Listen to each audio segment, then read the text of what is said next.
نعبد و ایاک نستعین۔ میرے پاکستانیوں، آج کل جو پریشر اور جو ظلم تحریک انصاف کے اوپر کیا جا رہا ہے، تو اس کی تو خیر پاکستان میں تو کوئی مثال نہیں ہے۔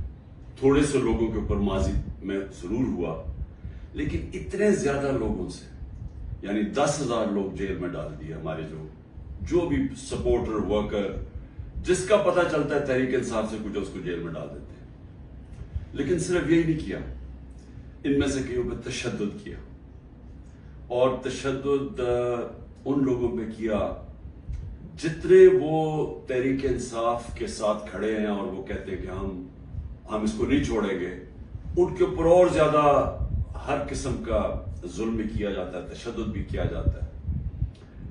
میں نے ویڈیوز دیکھی ہیں اعجاز چودھری کی، ڈاکٹر یاسمین راشد، شہریار افریدی، عمر چیمہ، میاں محمود رشید، یہ جب نکلتے ہیں عدالت کے لیے، جب ان کو لے کے جاتے ہیں، تو کیونکہ وہ سٹیٹمنٹ دیتے ہیں کہ ہم کھڑے ہیں پارٹی کے ساتھ، ان کے اوپر کئیوں پہ تشدد کیا گیا، اعجاز چودھری پہ کیا گیا، میاں محمود رشید پہ کیا گیا،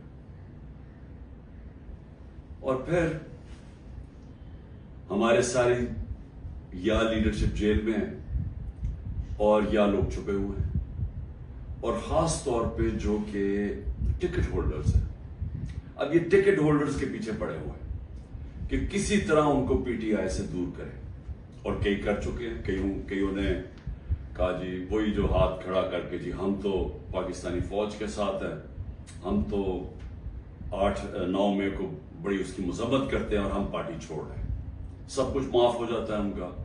ان میں سے ایسے بھی ہیں جو کہ اب لابی کر رہے ہیں کہ لوگوں کو کسی طرح پی ٹی آئی کے ٹکٹ ہولڈرز کو توڑ کے تو کوئی ایک نیا ڈرامہ بن رہا ہے کنگز پارٹی کا، تو اس طرف لے کے جائیں، تو وہ بھی چل رہی ہے گیم۔ لیکن جو لوگ چھپے ہوئے ہیں، جن کو پھر ان کے گھروں پہ اٹیک ہوتا ہے اور گھر توڑے جاتے ہیں، دریشک پوری فیملی ہے پولیٹیکل، ان کے انہوں نے جو ان کا فارم ہاؤس ہے وہ توڑ دیا، اور ہمارے عمر یوب کے گھر میں گھس گئے، وہ ابھی عاطف خان ہمارے اس کا اسلام آباد میں گھر ہے، وہاں گھس گئے، ادھر ڈھونڈ رہے ہیں، وہ سارے جو چھپے ہوئے ہیں، نوکروں کو لے جاتے ہیں اٹھا کے، اور پھر رشتہ داروں کے پاس پہنچ جاتے ہیں، خواتین کا دھمکی دیتے ہیں کہ ہم آپ کی عورتوں کو اٹھا لیں گے۔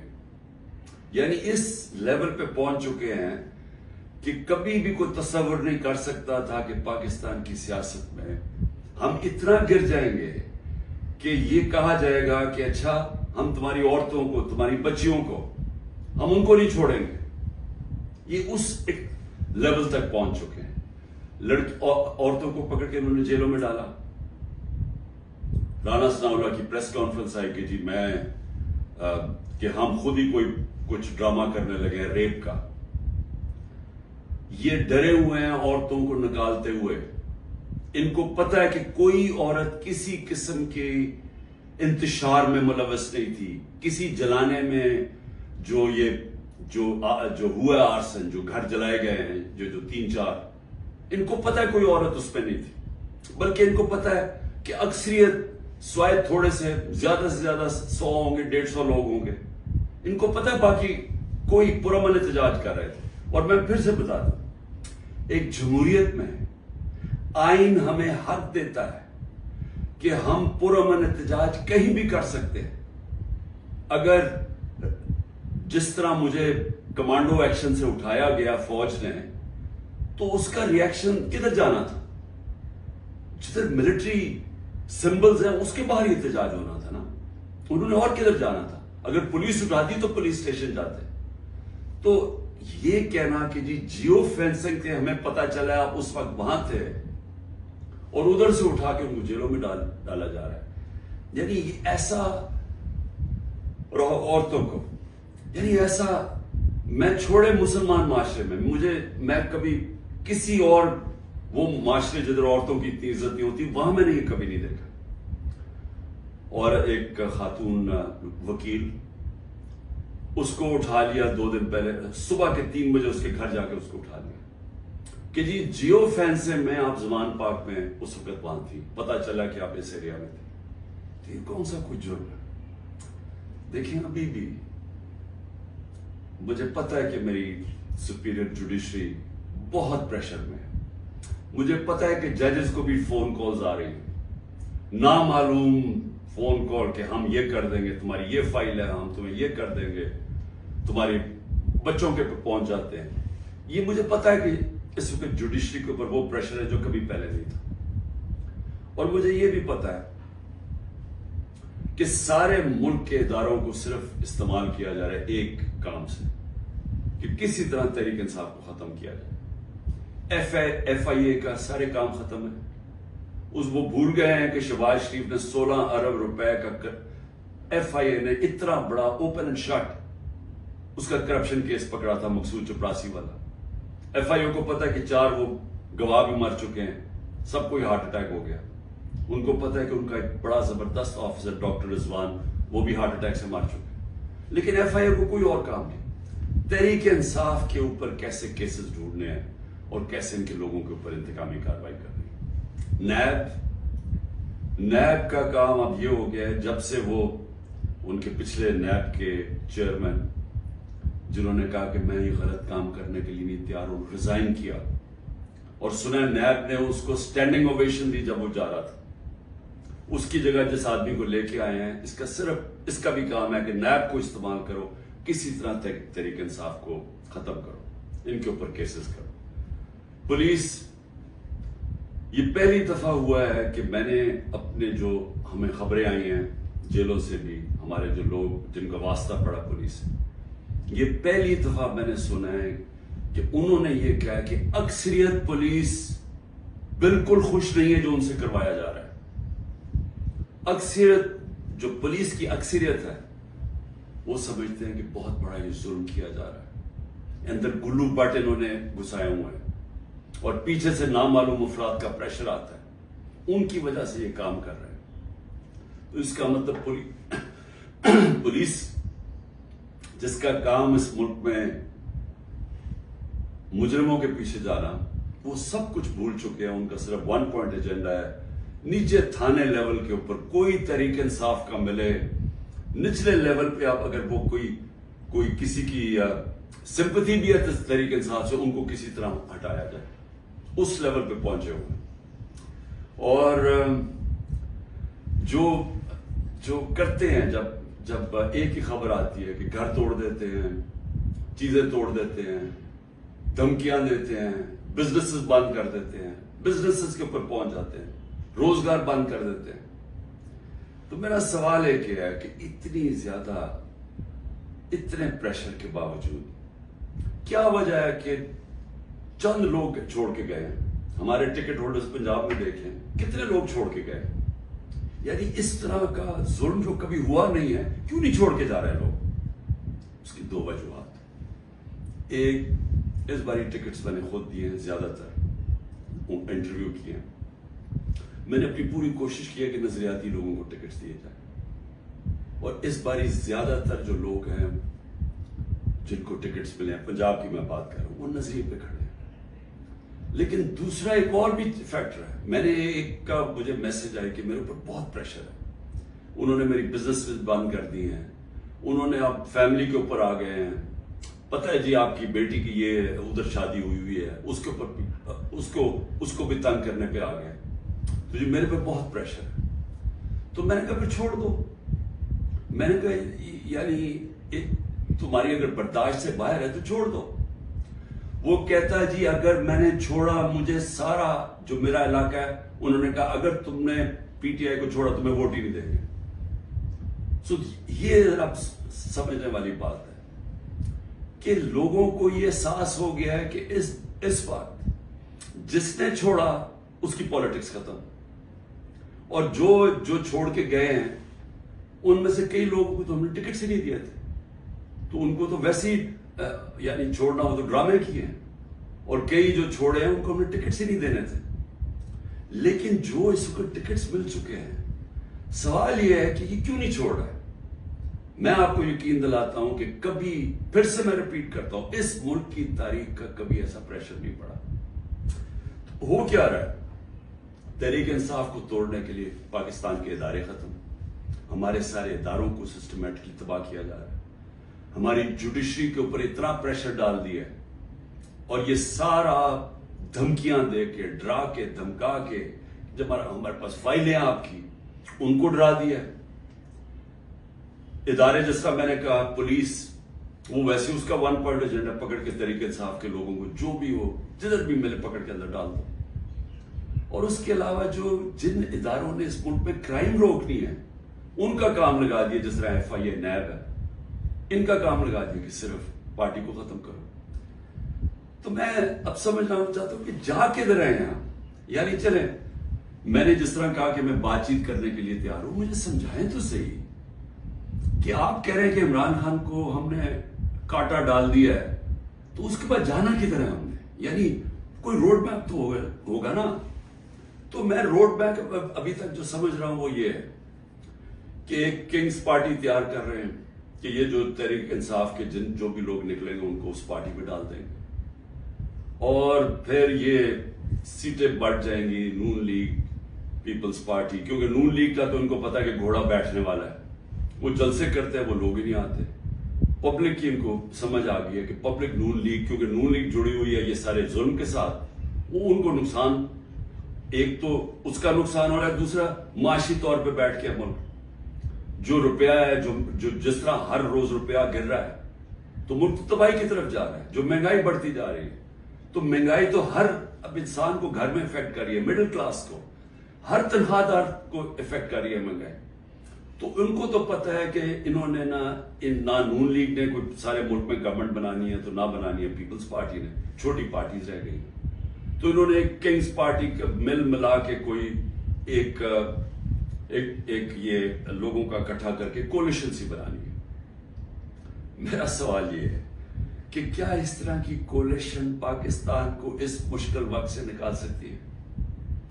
میں جب سے گورنمنٹ سے نکلا ہوں, میں ایک بات کہہ رہا ہوں کہ جب تک ہمارے ملک میں ایک مضبوط گورنمنٹ, اور مضبوط گورنمنٹ کیا ہوتی ہے, یہ نہیں کہ اسٹیبلشمنٹ اس کے پیچھے کھڑی ہے, یہ مضبوط گورنمنٹ نہیں ہوتی. مضبوط گورنمنٹ وہ ہوتی ہے جس کے پیچھے عوام کھڑی ہوتی ہے, جو عوام جس کے اوپر اعتماد کرتی ہے.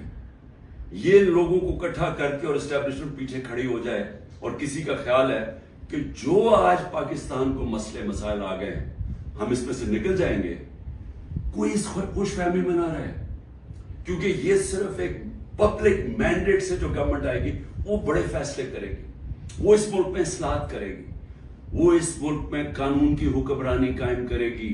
اس کے بغیر پاکستان سروائیو ہی نہیں کرتا. یہ میرے سے سن لیں, یہ ملک بچے گا ہی نہیں اگر ہم نے اس ملک میں رول آف لا, قانون کی حکمرانی نہ قائم کی. یہ جو جنگل کا قانون ہے یہ ملک کو تباہ کر رہا ہے. کوئی اس وقت لوگوں کی امید ختم ہو گئی ہے پاکستان سے, لوگ چھوڑ کے جا رہے ہیں. جو پروفیشنلز ہیں, جو سب سے بڑا اساس ہے ملک کا, جو آپ کے پڑھے لکھے لوگ ہیں, جو کہ اسپیشلسٹ ہیں, جس طرح میں نے آپ کو کہا 10% شوکت خانم کے کنسلٹنٹ چھوڑ کے جا رہے ہیں. 10% مشکل سے ملتا ہے کینسر کے اسپیشلسٹ. ان کو پتا ہے وہ دنیا میں کہیں بھی چلے جائیں ان کے 2 یا 3 گنا زیادہ سیلری مل جائے گی ان کو باہر, کیونکہ ڈیمانڈ ہے دنیا میں. تو اس طرح ہر پروفیشنل جس کی دنیا میں ڈیمانڈ ہے وہ سوچ رہا ہے چھوڑ کے جانے کا, کیونکہ اس کو امید ہی نہیں نظر آ رہی. لوگ مشکل وقت برداشت کر لیتے ہیں اگر آگے ان کو امید ہو. لوگ مشکل وقت برداشت کر رہے تھے, کرونا کے بعد ایک مشکل وقت آیا ہوا تھا, لیکن لوگوں کو نظر آ رہا تھا کہ ٹھیک ہے حالات بہتر ہو رہے ہیں, معیشت اوپر جا رہی ہے, ادارے فنکشن کرنے شروع کر دیے ہیں, کوئی انٹرفیئرنس نہیں ہے. عمران خان نے کبھی کسی جوڈیشری کے اندر انٹرفیئر نہیں کیا, نیب کو اس نے نہیں کہا کہ فلانے آدمی کے اوپر کاروائی کرو, کسی ایف آئی اے کو. میرا جو میں نے ثناء اللہ ہے وہ آئی جی, میرے خیال میں ابھی پتہ نہیں کدھر پوسٹڈ ہیں, آئی جی تھے. ایک دفعہ کہو کہ میں نے کبھی کسی کے خلاف انتقامی کاروائی کا کہا. ہمارے سارے 95% کیسز پرانے تھے. یہ بولتے ہیں نون لیگ والے کہ جی اب ہم نے بھی بڑا سفر کیا, اب آپ کریں. آپ کے 95% آپ کے اپنے دور میں بنائے گئے تھے کیسز. اسحاق ڈار آپ کے دور میں بھاگا تھا, نواز شریف کے بیٹے آپ کے دور میں بھاگے تھے, نواز شریف کی کنوکشن پینما میں آپ کے دور میں ہوئی تھی، مریم کی اور نواز شریف کی. تو یہ ہمیں نہ کہیں، یہ سارے کیسز پرانے آ رہے تھے. آپ میرے سے NRO مانگ رہے تھے، آپ میرے سے یہ کہہ رہے تھے کہ ہم نے چوری کیا، ہم کوئی خاص مخلوق کے الگ، ہمیں معاف کر دیں. ہم نے صرف ہمارے دور میں شہباز شریف کے کیس بنا تھا، مقصود چپڑاسی والا 16 ارب اور 8 ارب جو اس نے منی لانڈرنگ کی تھی کہ باہر سے پاپڑ والا اور ان کے نام پہ اور چینی والا کے نام پہ انہوں نے فراڈنٹ پیسے بلوائے تھے. اس کے علاوہ ہمارے کوئی کیس نہیں تھے، ہم آن گوئنگ کیسز تھے. اور ہم نے کبھی کسی سے ظلم نہیں کیا، ہم نے کبھی عورتوں کو نہیں اٹھایا، ہم نے کبھی گھروں کے اندر نہیں گھس کے دروازے توڑ کے اور ساری گھر تباہ کیا. ہم نے کبھی لوگوں کو، کارکنوں کو اس طرح کے جیلوں میں نہیں ڈالا، کسی پر تشدد نہیں کیا. پوچھیں کسی سے، ایک آدمی بتایا کہ ہم نے تشدد کیا. مریم نے جا کے اٹیک کر دیا نیب آفس کو، پتھر مارے انہوں نے. بتائیں کتنے لوگوں کو اپنے اینٹی ٹیررزم کورٹ پہ پکڑا. یہ کیا مریم کے اوپر کوئی کیس ہوئے؟ تو یہ ہمیں نہ کہو کہ جناب آپ کے اوپر یہ گزری. یہ کبھی کسی پارٹی کی تاریخ میں پاکستان میں نہیں گزری. یہ پارٹی کو کبھی ختم کرنے کی کوشش ہے، جو پوری طرح سارے اسٹیٹ کے ادارے لگے ہوئے ہیں اس پارٹی کو ختم کرنے کے لیے. لیکن پارٹی ایسے ختم نہیں ہوتی، کیونکہ پارٹی لوگوں کے دلوں میں چلی جاتی ہے، اس کا آپ کچھ کر ہی نہیں سکتے. جو مرضی آپ کریں گے، لوگوں کے جب فیصلہ کر لیتی ہے عوام، تو یہ جو ٹکٹ ہولڈرز ہیں ہمارے سارے، ان سے پوچھیں، جب ان سے انٹرویو کریں، جب آپ ان کو تنگ کر رہے ہیں تو پوچھیں تو صحیح کہ اتنا آپ کے اوپر پریشر ہے، کیوں نہیں چھوڑ رہے. ان میں سے کہیں گے کہ ہم نظریاتی طور پہ اس کے ساتھ ہیں، ہم کسی اور پارٹی پہ نہیں جائیں گے. ساتھ یہ بھی آپ کو کہیں گے کہ ہمیں کوئی ہمارے حلقے میں ووٹ نہیں ڈالے گا، ہماری سیاست ختم ہو جائے گی. ابھی جو پہلے ہوا تھا 16 جولائی کو جو بائی الیکشنز ہوئے تھے، وہ لوٹے سب اڑ گئے تھے، لوگوں نے ان کے خلاف ووٹ دی تھی. اور اب اس سے بھی زیادہ برے حالات ہیں، کیونکہ لوگوں کو غصہ ہے جو ہو رہا ہے. اس وقت عوام غصے میں ہے، لیکن گھبرائی ہوئی ہے، کیونکہ کبھی اس طرح کا کریک ڈاؤن دیکھا ہی نہیں ہے. تو میرا آخر میں اپنی عوام کو پیغام ہے، کیونکہ مجھے پتا ہے بڑا مشکل ہے اور آپ گھبرائے ہوئے ہیں، آپ میں خوف پیدا کیا گیا. یہ جو باہر نکل کے کوئی تحریک انصاف کا نام سنتا اس کو جیل میں ڈال دیتے. لیکن بھئی آپ اپنی قوم سے یہ کہتے ہیں کہ میں آپ کے سامنے بیٹھا ہوں، اگر کسی کو سب سے زیادہ خطرہ ہے وہ مجھے خطرہ ہے، جان کو تو میری خطرہ ہے. انہوں نے یہ کیا، دو میرے اوپر اٹیک، قتل کرنے کے واردات ہو چکی ہیں. مجھے پوری طرح پتا ہے کہ ایک دفعہ یہ اور کریں گے، کیونکہ ان کو ڈر یہ ہے کہ جیل میں بھی عمران خان بڑا مشکل رہے گا ان کے لیے. تو ایک اور حملہ ہوگا، میں تیار ہوں. انہوں نے میری جو کرنل عاصم میری سیکیورٹی کے ہیڈ تھے اس کو اغوا کر لیا، وہ غائب ہو گیا. جس نے میری سیکیورٹی کا دھیان رکھ رہے تھے وہ 3-4 دن سے وہ غائب ہے، اس کو بھی اٹھا لیا. جو گاڑیاں تھی میری سیکیورٹی کی، وہ گاڑیوں کو انہوں نے اندر امپاؤنڈ کر دیا اور ان سے پوچھے عدالت تو کہتی جو ہمیں پتہ ہی نہیں کدھر گئی. تو سب سے زیادہ تو خطرہ مجھے ہے. کیا آپ کو لگ رہا ہے کہ میں پیچھے ہٹوں گا؟ میں کیوں نہیں پیچھے ہٹوں گا؟ کیونکہ میرے سامنے 2 راستے ہیں. ایک ہے یہ خوف کی فضا بنا کے ہمیں غلام بنا رہے ہیں، صرف مقصد یہ ہے کہ ہم بھیڑ بکریوں کی طرح یہ طاقت کی حکمرانی مان لیں. یہ سب نے کیا ہے، یہ فرعون یہ کرتا تھا، خوف اتنا پھیلا کے لوگوں کو غلام بنایا ہوا تھا. یہ یزید نے کیا تھا، کوفہ کے لوگوں کے اوپر اتنا اس کا خوف تھا اس کے ظلم کا کہ انہوں نے حضرت امام حسین کی مدد نہیں کی. اسلام کا سب سے بڑا جو تکلیف تھے ہر مسلمان کے لیے وہ واقعہ ثانیہ ہونے دیا. ہر دنیا کی تاریخ کا یزید یا ڈکٹیٹر وہ ہمیشہ خوف کے ذریعے لوگوں کو کنٹرول کرتا ہے، انسانوں کو کنٹرول کرتا ہے. اور دوسرا راستہ، ایک تو یہ راستہ ہے کہ میں بھی خوف زدہ ہو جاؤں اور میں ان کے ساتھ میں مان جاؤں، جی ٹھیک ہے سر، یہ جو آپ چاہتے ہیں، ہم آپ کے غلام ہیں. میں نے تو کبھی کسی کی غلامی کی نہیں ہے. میں تو لا الہ الا اللہ میں ماننے والا آدمی ہوں جس نے مجھے آزاد کیا ہوا ہے. میں تو ایک آزاد انسان ہوں. میرے لیے تو غلامی سے بہتر موت ہے. میں آج اپنی قوم کو یہ کہنا چاہتا ہوں کہ دیکھیں اللہ نے جب آپ ہیں محمد مصطفیٰ محمد صلی اللہ علیہ وسلم کے امتی، جب انہوں نے آپ کو لا الہ الا اللہ کا کلمہ پڑھایا تھا تو انہوں نے آپ کو آزاد کیا تھا. کس چیز سے آزاد کیا تھا؟ سب سے بڑی آزادی ہوتی ہے انسان کی غلامی سے. یہ جو فرعون کی غلامی تھی، یہ ساری جو قرآن کے اندر نمرود، فرعون، ان کا کیا بتایا ہوا ہے؟ انسانوں کو غلام بنانے تھے. نبی صلی اللہ علیہ وسلم نے مدینہ میں انسانوں کو آزاد کیا تھا. اور ایک کہ سوائے اللہ کے کوئی خدا نہیں، آپ کو کسی کے سامنے نہیں جھکنا. دوسرا، جو 3 سب سے بڑے خوف ہیں انسان میں، ان سے آزاد کیا تھا. اس سے اللہ نے آپ کو آزاد کیا ہوا ہے. موت، اللہ نے کہا یہ میرے ہاتھ میں. میں یہ جو 2 دفعہ بچا ہوں، یہ مجھے اللہ نے بچایا ہے، نہیں تو انہوں نے تو پوری تیاری کی ہوئی تھی مارنے کی. یہ میں آپ کے سامنے ہوں، اور میں جب گھر سے نکلتا ہوں مجھے نہیں پتا کہ اللہ نے کیا فیصلہ کیا ہوا کہ ان کے ہاتھ میں اس نے میری جان لینی ہے نہیں، لیکن میں تیار ہوں اس کے لیے، کیونکہ اس کا وعدہ ہے قرآن میں کہ جب اس نے فیصلہ کر لیا، وہ پھر چاہے آپ بھاگ نہیں سکتے موت سے. تو انسان آزاد ہو جاتا ہے اس خوف سے. میں آزاد ہوں. دوسرا، ذلت. یہ جو عورتوں کے اوپر کر رہے ہیں، گھروں کے اندر عورتوں کو چادر 4 دیواری کا نہ سوچنا، اور جو عورتوں کو جیلوں میں ڈالا ہوا ہے اور ڈرے ہوئے ہیں کہ وہ جب نکلیں گی تو وہ کس طرح کی باتیں بتائیں گی، اس لیے ان کو اندر رکھا ہوا ہے. اور 2 بیچاری عورتوں کو لے کے شاپر ان کے سر پر ڈالے ہوئے. یعنی ایسی توہین میں نے کبھی نہیں سوچا تھا کہ اس معاشرے میں ہوگی. لیکن یہ کیوں کر رہے ہیں؟ عورتوں کو ڈرا رہے ہیں کہ آپ پولیٹکس میں نہ آئیں.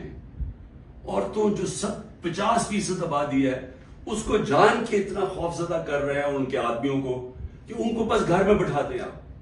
آپ بس بھیڑ بکریوں کی طرح بیٹھ جائیں، جو مرضی ظلم و ملک میں ہم نے چپ کر کے بیٹھے رہے. ذلت اور عزت اللہ نے اپنے ہاتھ میں اس لیے لی ہے. مجھے جتنا ذلیل کیا، میری بھی ایک ٹرسٹی، آج تک کوئی سوچ سکتے ہیں جس کو ایک آنا بھی نہ ملے ٹرسٹی بننے کا، اس کے اوپر نیب کا کیس اور وارنٹ نکال دیا اس کے، مجھے ذلیل کرنے کے لیے. لیکن کیا یہ ذلیل کر سکے؟ ہر روز وہ جی عمران خان غدار ہے، وہ کھڑے ہو کے لوگ کہتے ہیں، کیا میں ذلیل ہو جاؤں گا؟ لوگ 50 سال سے مجھے جانتے ہیں، کیا وہ مانیں گے کہ عمران خان غدار ہے؟ کیونکہ ذلت اللہ نے انسان کے ہاتھ میں نہیں رکھی. آپ سب کو اس پہ اعتماد ہونا چاہیے. اپنے اعمال سے انسان اپنے آپ کو ذلیل کرتا ہے. اللہ کبھی اس آدمی کو ذلیل نہیں ہونے دیتا جس کو دوسرا آدمی بدنیتی سے دوسرے انسان ذلیل کرے. یہ دنیا کی تاریخ ہے. نہیں تو ہر طاقتور آدمی عزت دار ہوتا اور ہر بیچارہ کمزور ذلیل ہوتا. اور تیسری چیز، رزق. مجھے یہ اعتماد ہے کہ میرا جو بھی ہے وہ اللہ نے دینا. محنت میں کروں گا، محنت میں پوری کرتا ہوں، لیکن رزق اللہ دیتا ہے. تو یہ جو گھر توڑ رہے ہیں، لوگوں کے ڈرا رہے ہیں، دھمکا رہے ہیں، اس کا مقصد ہے کیا؟ کہ لوگوں کی رزق کے اوپر جا رہے ہیں نا. لیکن اللہ نے تو کہا وہ یہ میرے ہاتھ میں ہے. تو یہ جب آپ کو ان 3 چیزوں کے اوپر ایمان ہو جائے گا کہ قرآن میں واضح لکھا ہوا ہے، یہ آپ کو آزاد کر دینے کے خوف سے. یہ جو خوف کے ذریعے غلام بنایا جاتا ہے، اللہ نے یہ 3 چیز اپنے ہاتھ میں اس لیے رکھی ہیں کہ انسان کی غلامی نہ کرے.